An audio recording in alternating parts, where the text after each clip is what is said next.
We are going to discuss about how to create blocks of code. So what is block in Java? A block statement is generally used to group together several statements. So they can be used in a situation that requires you to use a single statement. A block statement is a sequence of zero or more statements enclosed in a braces. And we can also say that a block is a group of a statement.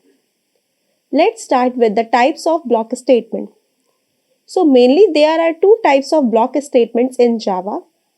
The first one is instance block and the second one is static block. Let's start with instance block.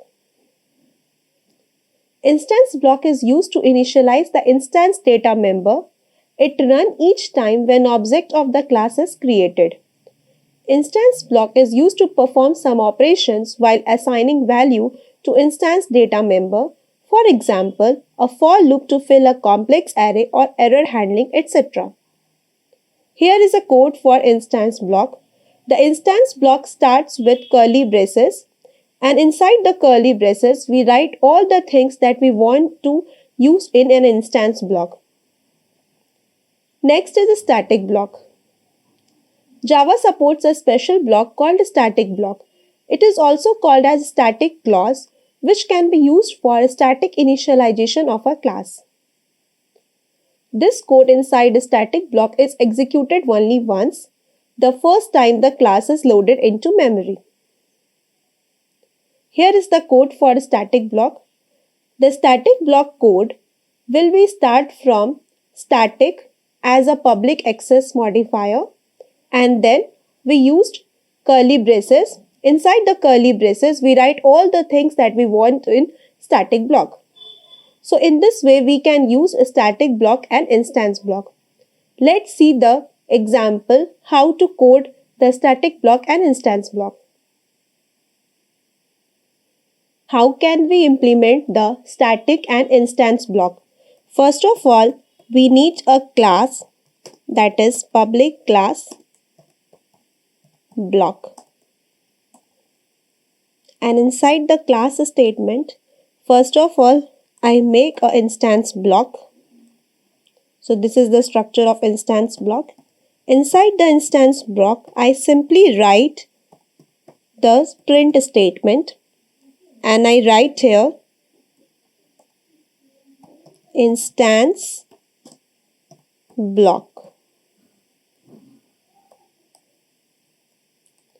And then I use a static block, and this is the structure of a static block.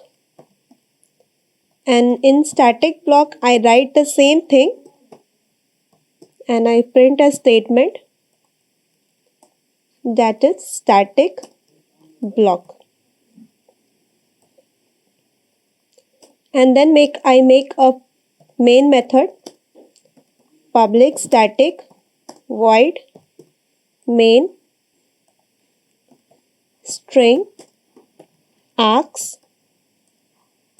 Inside main method we just create a object of the class, and the class is block, and object reference, that is B, is equals to new block.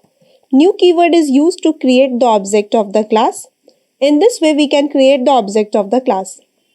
And I just simply save this thing.